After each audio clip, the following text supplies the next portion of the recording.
Aisyah, afala aqulu abdan syakur. Wahai Aisyah, salahkah aku andai kata aku menjadi hamba yang bersyukur kepada Allah Azza wa Jalla. Semakin banyak nikmat yang Allah berikan, maka semakin bersyukur kepada Allah Azza wa Jalla. Setiap nikmat yang Allah berikan, tarikan nafas kita, kesehatan, bahkan kenikmatan lidah yang kita miliki ini datang dari Allah. Tidak kita bayang bagaimana lidah ini nikmatnya diambil oleh Allah Azza wa Jalla. Semua manusia tidak akan bisa merasakan makan yang nikmat. Kenapa? Nikmat lidah ini diambil oleh Allah Azza wa Jalla. Maka syukuri nikmat yang telah Allah berikan kepada kita. Wa'alaikum warahmatullahi wabarakatuh. Adik kata menghitung nikmat yang datang dari Allah, kalian tidak akan mampu. Karena semua nikmat itu datang dari Allah Azza wa Jalla.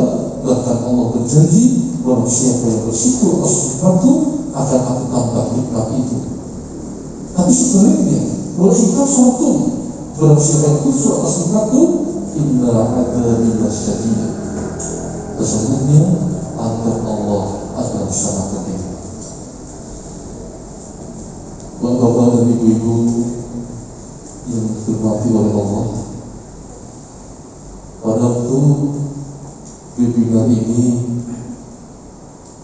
dibahas sedikit tentang hubungan Al-Quran dengan kehidupan kita. Hablum minallah, hablum minannas.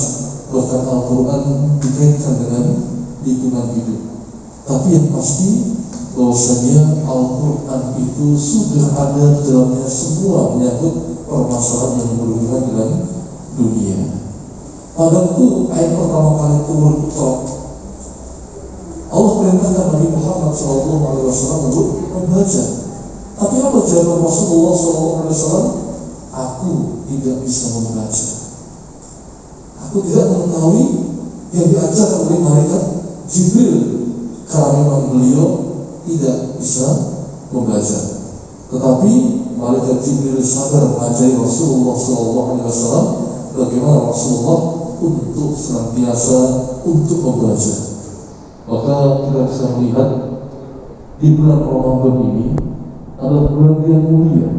Diturunkan Al-Quran permulaannya di bulan Ramadan ini, dan selanjutnya turun bertahap demi tahap selama 23 tahun Rasulullah menjadi utusan Allah Azza wa Jalla. Dan Rasulullah SAW sendiri yang mengatakan semua kitab suci turun di bulan Ramadan. Zabur turun di awal bulan Ramadan. Taurat turun di awal bulan Ramadan. Injil turun di 13 Ramadan. Bahkan dia mengatakan Suhuf Ibrahim juga turun di bulan Ramadan ini. Jadi kemuliaan bagi kita semua masih diizinkan oleh Allah bertemu dengan bulan Ramadan ini. Di sini perlu kami sampaikan bahwasanya kita meyakini Al-Quran ini adalah merupakan kitab suci yang terakhir, agama yang telah Allah sempurnakan dalamnya. Pada waktu kita melihat ayat Al-Quran dalam surah Al-Maidah, Allah berfirman, Al-yawma akmaltu lakum dinakum wa atmamtu alaikum ni'mati wa raditu lakumul Islam dinan. Pada hari ini wahai Muhammad, aku sempurnakan untukmu agamamu. Agama sudah sempurna. Al-Quran telah sempurna menyangkut semua lini kehidupan manusia. Maka Ibnu Abbas beliau mengatakan, jangan ditambah-tambahi, jangan dikurang-kurangi. Apa yang Allah dan Rasulullah perintahkan, kerjakanlah, dan apa yang Allah dan Rasulullah larang, maka jauhilah. Ini yang kita bisa pahami. Ayat ini turun di saat Rasulullah haji Wada, haji yang pertama dan terakhir beliau. Di saat Jumat sore hari beliau wukuf di padang Arafah, turun ayat ini sehingga Umar bin Khattab menangis. Beliau mengatakan, kalau ayat Al-Quran ini sudah sempurna, maka umur Rasulullah tidak akan lama lagi. Dan dikatakan oleh Imam Tabari dalam tafsir beliau, ternyata betul 81 hari setelah Allah sempurnakan agama ini, Rasulullah SAW meninggal dunia. Dan ada orang Yahudi yang bertanya pada Umar bin Khattab, "Wahai Khalifah Umar bin Khattab, aku telah membaca satu ayat dari kitabmu. Andai kata ayat itu turun pada agama kami, maka dari turunnya ayat itu akan kami jadikan sebagai hari raya agama kami." Kenapa? Dalam Zabur, Taurat, Injil tidak ada satupun ayat yang ada pada mereka Allah memberikan tasbih, Allah memberikan penyempurnaan pada agama mereka, dan hanya kepada agama Islam ini Allah sempurnakan agama ini. Maka Allah Azza wa Jalla berfirman, "Inna dina indallahi Islam." Agama yang paling mulia di sisi Allah adalah agama Islam. Bapak dan ibu-ibu serta adik-adikku rahimani wa rahimakumullah, kita meyakini agama kita sudah sempurna. Dan di antara kandungan Al-Quran sendiri, tujuannya adalah bahwa Al-Quran ini merupakan petunjuk bagi orang-orang yang bertakwa. Dalam mukadimah surah Al-Baqarah sudah dibacakan, "Dzalikal kitabul la raiba fihi hudan lil muttaqin." Inilah Al-Quran yang tidak ada keraguan sedikit pun, yang menjadi petunjuk bagi orang-orang yang beriman, bagi orang-orang yang bertakwa. Maka di sini kita pahami Al-Quran adalah merupakan pedoman hidup kita. Al-Quran adalah merupakan petunjuk hidup kita. Bisa dikatakan barometer hidup kita, peta hidup kita. Maka untuk itu cintai Al-Quran. Kita bisa membayangkan, sudah disepakati oleh semua para nabi, Al-Quran itu adalah mukjizat yang terbesar. Kita kagum dengan mukjizat Nabi Isa alaihissalam, bisa menghidupkan yang mati. Kita kagum dengan tongkat Nabi Musa yang bisa membelah lautan. Kita kagum dengan Nabi Ibrahim alaihissalam yang tahan terhadap api yang membara. Tetapi ini lebih besar lagi, mukjizat Al-Quran, di mana Allah Azza wa Jalla, Al-Quran mewakili kehidupan kita dan menjadi barometer kehidupan kita. Untuk itulah di sini perlu kami sampaikan. Untuk itu pahami Al-Quran dan pelajarilah Al-Quran. Kita melihat adik-adik di depan saya ini, mungkin ada di antara kalian yang mungkin satu Ramadan ini khatam beberapa kali. Mungkin satu kali, atau mungkin bahkan 2 kali, bahkan mungkin seumur hidup setiap Ramadan minimal atau hafal 1 kali. Tetapi yang jadi masalah adalah kalian hafal Al-Quran, kalian hafal Al-Quran sudah luar biasa. Tetapi pertanyaannya adalah, apakah kalian sudah pernah hafal arti Al-Quran? Kita hanya baca Al-Quran saja dari Al-Baqarah sampai surat Anas. Berkali-kali setiap tahun kita hafalkan, tetapi tolong diusahakan, karena Al-Quran ini petunjuk hidup kita, barometer hidup kita. Targetkan seumur hidup sekali pernah menghafalkan arti Al-Quran. Apa arti bacaan surah Anas? Apa arti bacaan Al-Baqarah dan surat-surat yang lainnya? Agar apa? Agar kita mengerti keagungan dari Al-Quran. Apa mukjizat yang terbesar dari Al-Quran? Tidak hanya petunjuk bagi manusia, tapi sifat komunitas. Untuk apa? Untuk membersihkan hati kita, mentasbihkan hati kita. Bahkan dikatakan oleh ulama, Al-Quran pun bisa menjadi obat dohir kita. Pernah bakar asidi, digigit oleh jubir. Apa yang dilakukan? Beliau baca Al-Fatihah berapa kali, dan alhamdulillah dengan izin Allah racunnya hilang. Imam Syafi'i, kalau beliau pusing, apa yang dilakukan? Beliau pegang kepalanya sambil membaca Al-Quran. Apapun surat yang kita baca, perutnya sakit, pegang perutnya, bacakan Al-Quran. Ini adalah masalah etikat, masalah keyakinan bahwasanya Al-Quran tidak hanya merupakan buddha linnas, tapi Al-Quran juga merupakan sifat linnas, obat bagi hati kita, bagi dohir kita, dan kita semua membutuhkan perkara-perkara yang seperti ini. Maka itu beliau Rasulullah SAW bersabda, khairukum man ta'allama al-Qur'an wa 'allamahu. Sebaik-baik kalian bagi manusia adalah orang yang belajar Al-Quran dan mengajarkan Al-Quran. Maka itu orang yang belajar Al-Quran adalah orang yang mulai membaca huruf alif sampai ya. Beliau bisa membaca Al-Quran. Setelah bisa membaca Al-Quran, dia pahami arti Al-Quran, dan beliau juga mulai memahami makna atau tafsir dari Al-Quran dan berusaha untuk mengamalkan Al-Quran.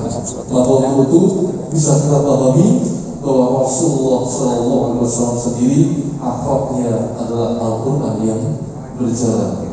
Subhanallah, memiliki seorang Nabi, seorang Rasul, seorang panutan yang akhlaknya, kata Aisyah, seperti Al-Quran yang berjalan. Beliau yang mengajarkan Al-Quran, tapi beliau mengamalkan isi Al-Quran.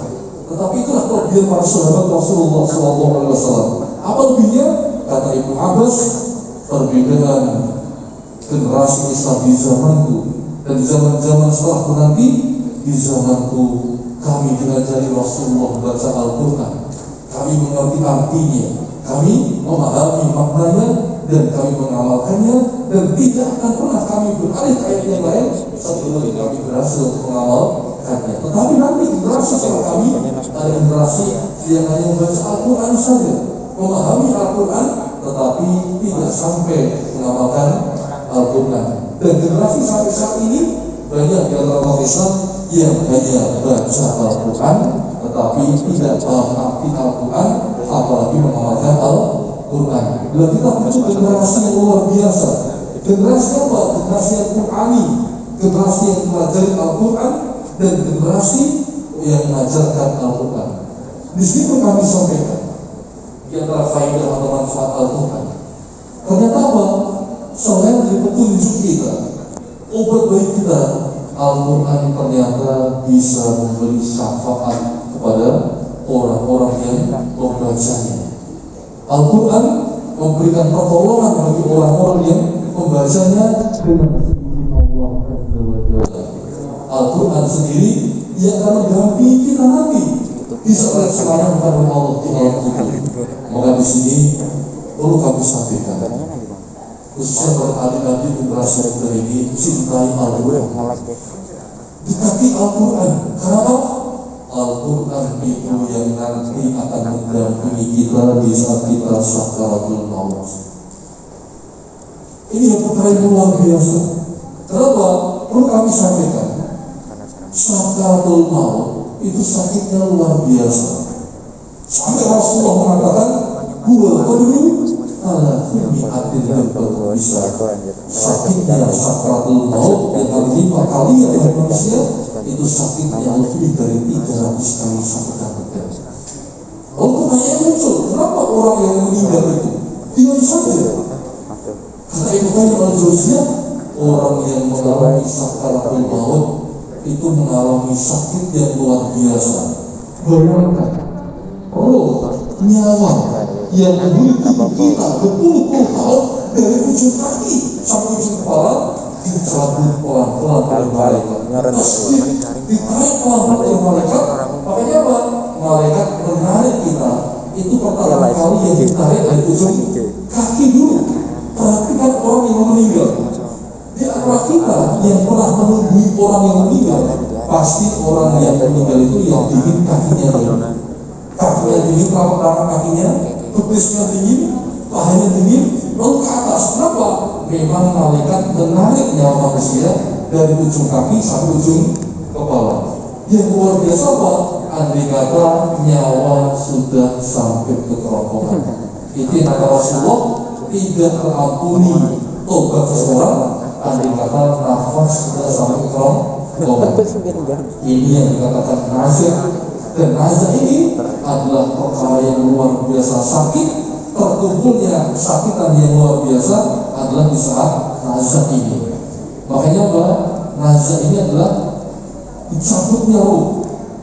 Di saat mau dicabut roh, kita sering melihat orang yang meninggal, pandangan mereka ke atas langit, pandangannya seperti pandangan yang ketakutan, seperti orang bingung. Kenapa?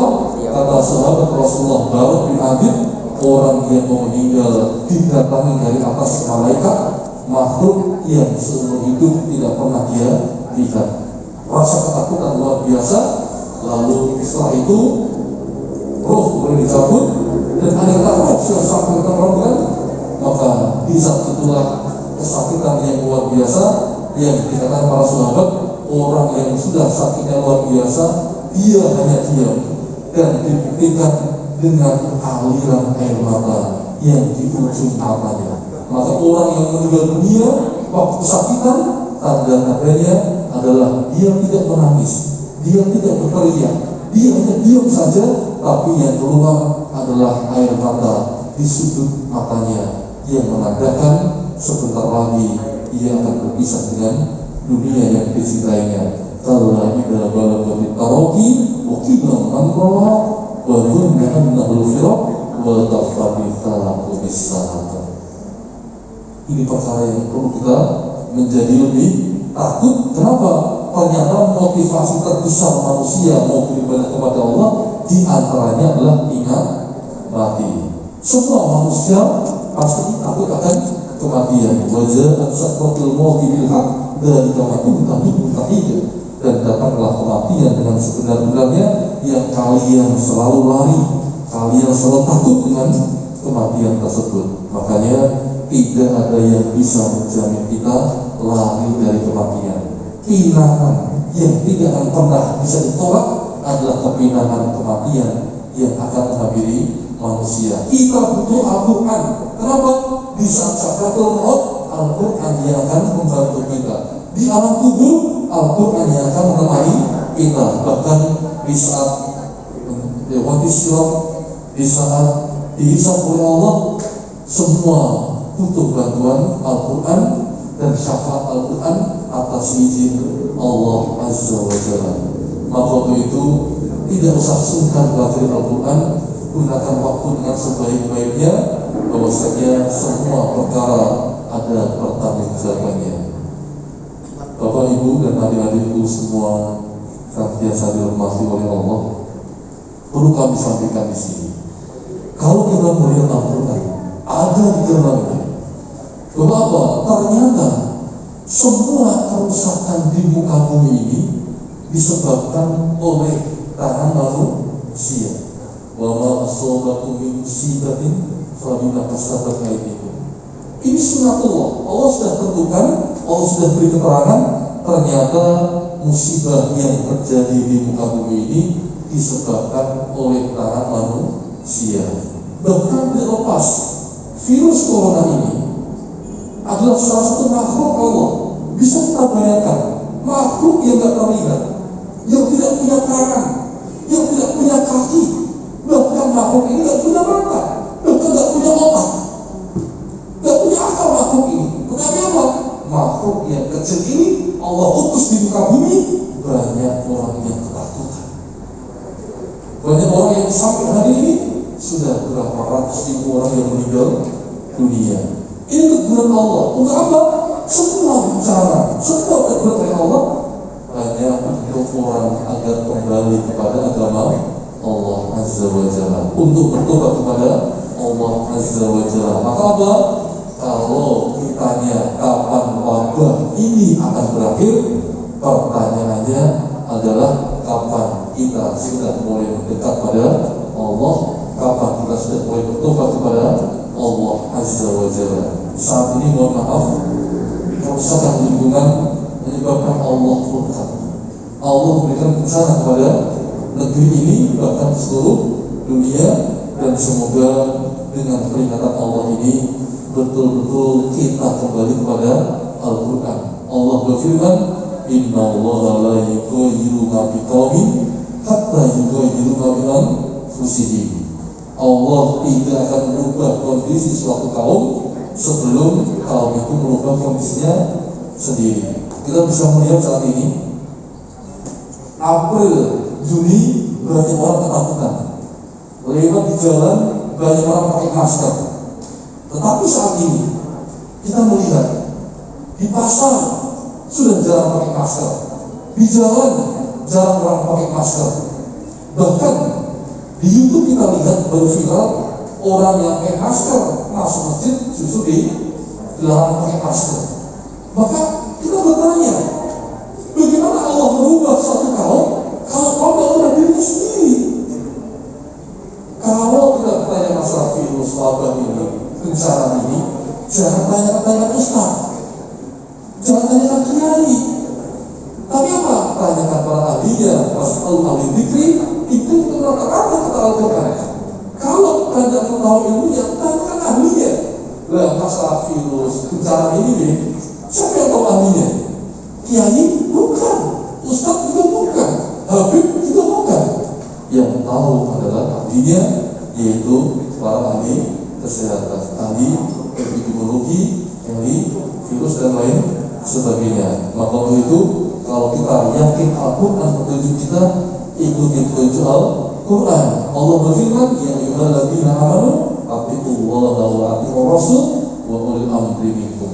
Pemimpin kita, pemerintah kita menyuruh kita mentaati protokol, tetapi banyak di antara orang Indonesia yang tidak taat protokol. Pertanyaannya, kapan nanti Allah akan merubah negara ini dan Allah akan mengangkat wabah ini?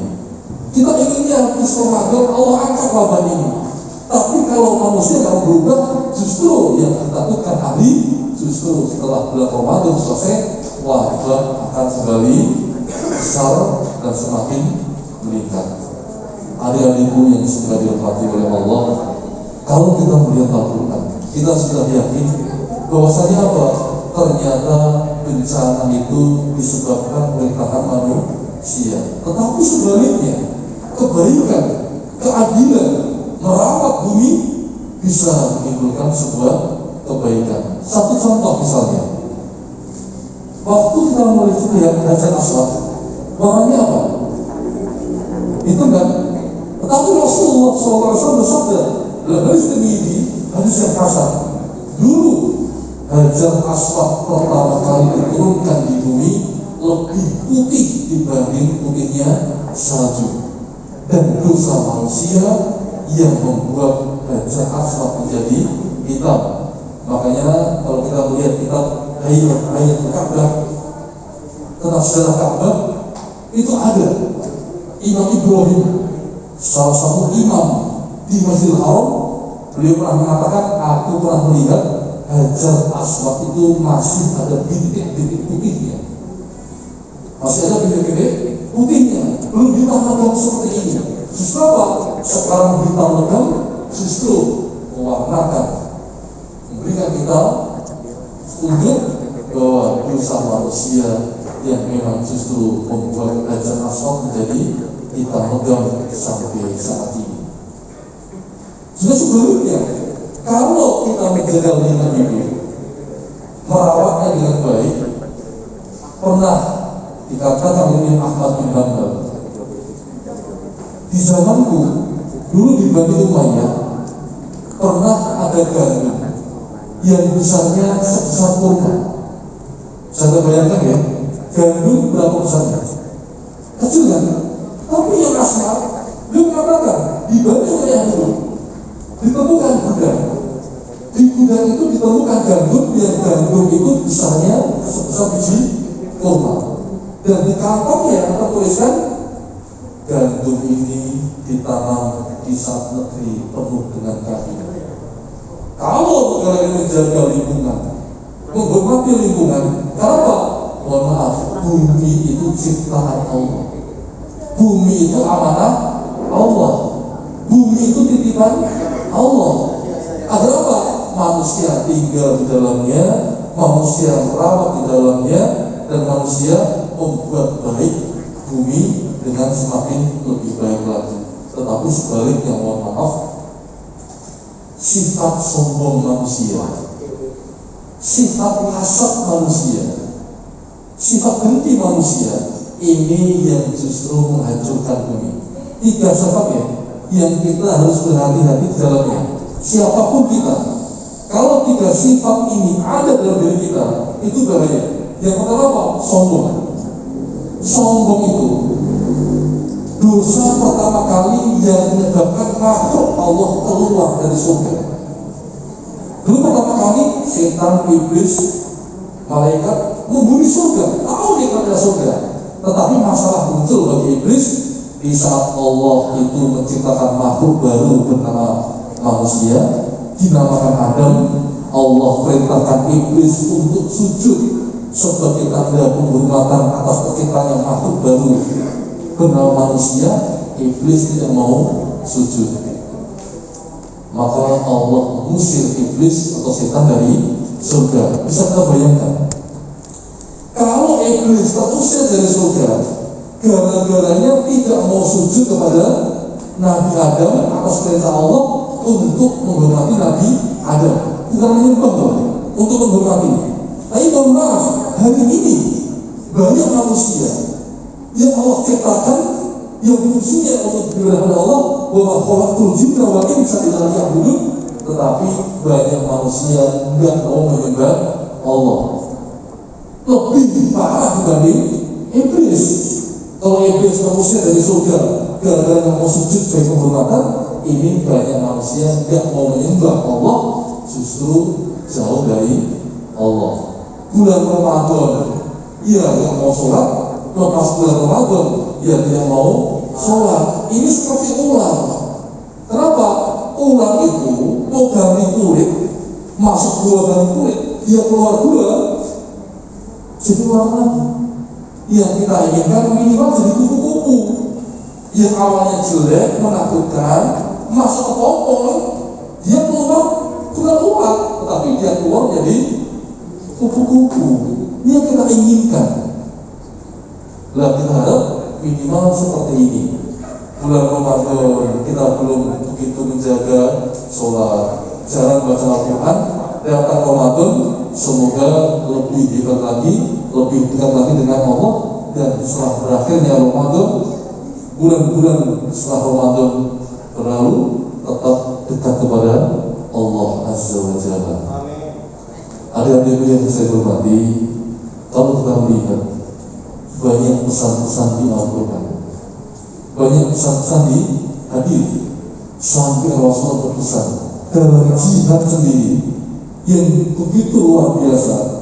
Rasulullah melarang umat Islam untuk membakar pohon dan menebangi pohon, ya, kecuali terpaksa baru. Itu dalam jihad loh, bayangkan. Tapi yang kita lihat apa? Justru sebaliknya, orang pasang iklan justru menyakiti pohon. Kenapa? Dia paku itu, akhirnya pohon bekas. Lah sombongnya manusia muncul.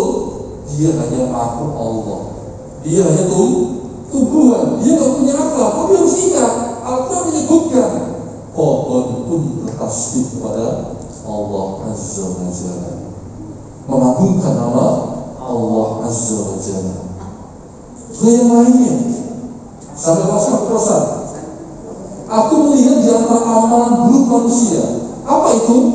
Mohon maaf ya, orang yang menimber ingus dan menempelkannya ke masjid. Makanya apa? Di antara fungsi wudhu ya, itu misalkan hidup. Ada apa? Ada kalau masuk masjid nggak ada opelnya. Kenapa? Banyak di antara kita ya, kalau masuk masjid upilnya, hidungnya belum bersih, ngambil upil dibuang mana? Kalau dari tembok disotek, iya kalau menempel tangannya. Ya. Kita pernah loh sholat mau sujud juga, ini kecil-kecil itu apa? Ya. Ternyata sholat berakhir kita deketin, ternyata ingus kering. Dan Rasul mengatakan, aku melihat dari amalan buruk manusia, yaitu apa? Membuang ingus sembarangan dan tidak membersihkannya. Dari perkara ini pun juga Rasulullah sampaikan. Rasulullah dari sana sebutkan, jangan takut untuk bersih-bersih. Kenapa? Bersih-bersih itu adalah tanda keimanan. Dan yang kedua, orang yang rajin bersih-bersih itu menyelisih orang-orang yang Yahudi. Kenapa? Orang Yahudi malas bersih. Makanya kalau hari-hari di rumah tidak usah capek untuk bersih. Satu piring yang kita cuci itu adalah ibadah. Satu daun yang kita sapu di halaman itu adalah ibadah. Nah, untuk itu jangan pernah sungkan untuk melakukan ibadah itu. Kita jangan sampai kalah dengan orang Jepang. Negara Jepang negara yang ateis kebanyakan, gak punya agama. Tetapi apa hebat mereka? Masuk di perusahaan mereka, lihat perusahaan mereka bersih. Saya pernah masuk di bank yang miliknya orang Jepang. Hebatnya apa? Manajernya ini kalau masuk di banknya, yang ditempel itu pintunya atau mejanya, ditempel jarinya, ditarik bersih atau tidak. Itu orang-orang yang beragama. Justru orang Islam yang punya agama meyakini kebersihan itu bagian dari ibadah, maka rajin-rajinlah untuk beribadah, yaitu bersih. Jangan lakukan itu. Nah, berhubungan dengan lingkungan lebih hebat lagi. Ternyata apa? Rasulullah sendiri mengatakan, tanamilah ladang-ladang kosong. Kenapa? Menanami ladang-ladang kosong itu merupakan sedekah. Kalau nanti di SMA satu kajian ini ada lahan kosong, tanam saja. Walaupun nanti kita sudah lulus, ada akarnya. Apa ada akarnya? Bekasnya. Ini dulu yang nanam saya. Apalagi luar biasa Pak, itu tanaman bermanfaat bagi makhluk hidup. Saya sampaikan dua hadis. Hadis yang pertama riwayat Imam Muslim. Rasulullah menggambarkan ternyata apa? Amal jariyah, ya, itu tidak hanya kita menyumbang masjid, tidak hanya menyumbang pondok pesantren, membeli mushaf, tapi apa?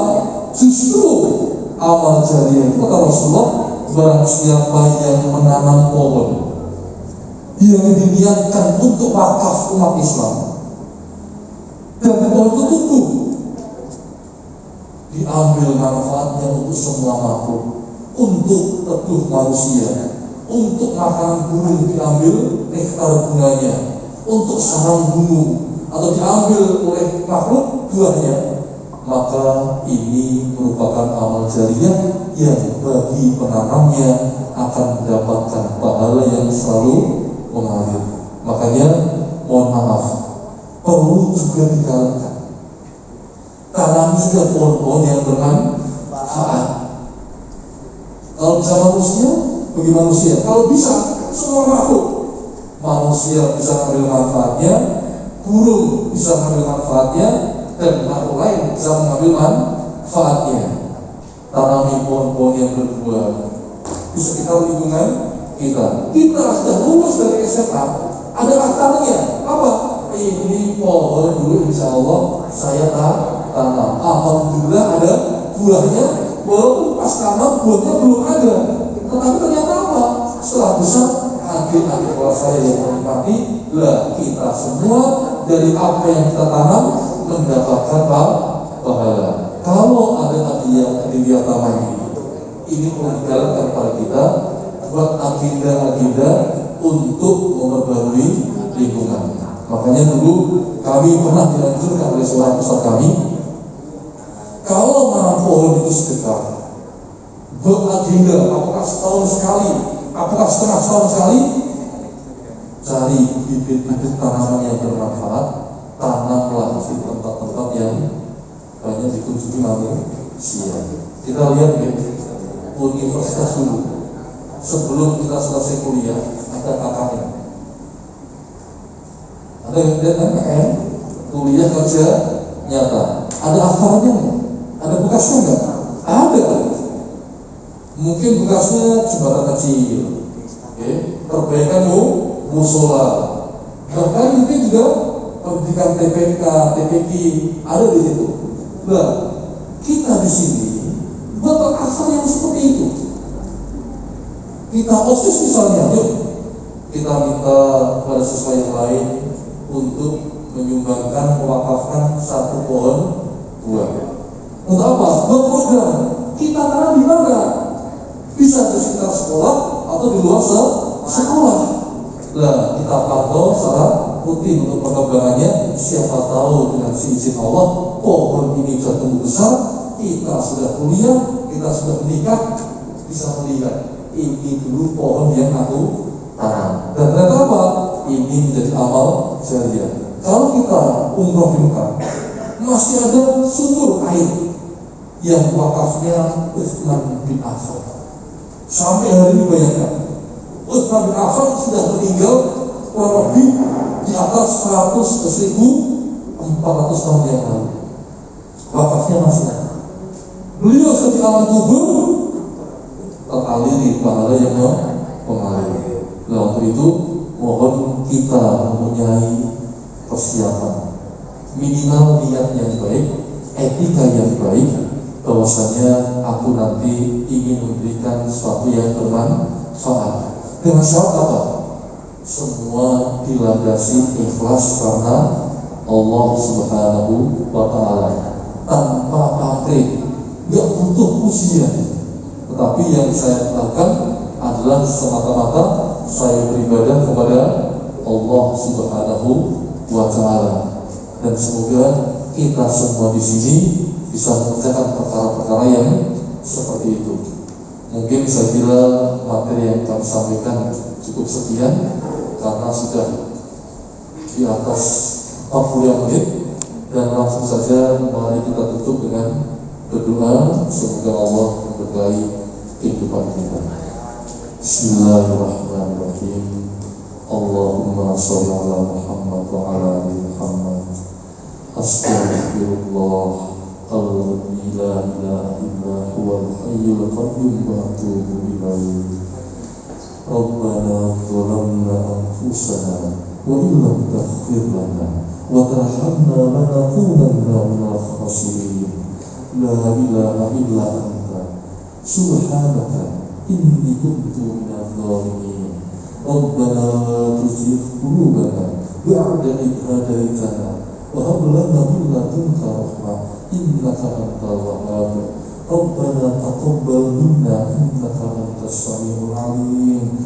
Ya muqallibal qulub tsabbit qalbi ala dinik.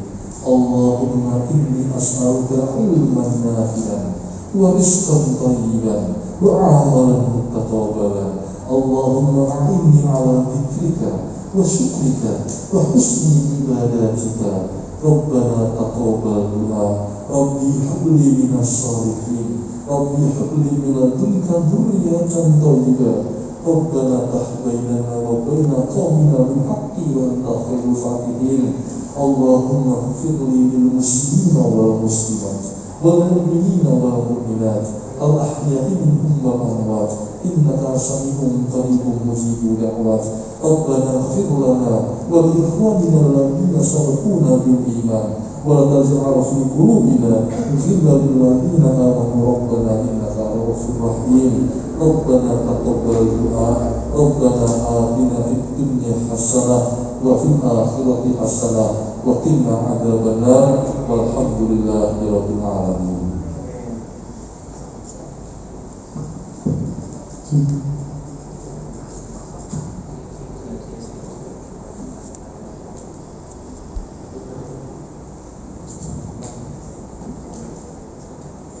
Alhamdulillahirrahmanirrahim.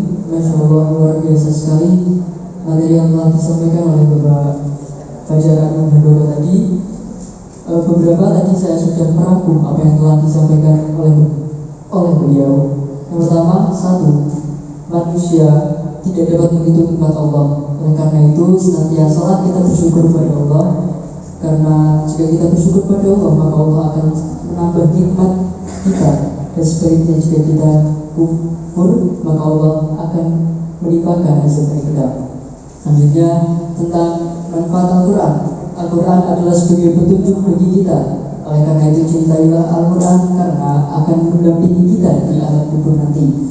Dan pelajarilah Al-Quran karena sebaik-baiknya kita yang belajar Al-Quran dan mau mengamalkannya.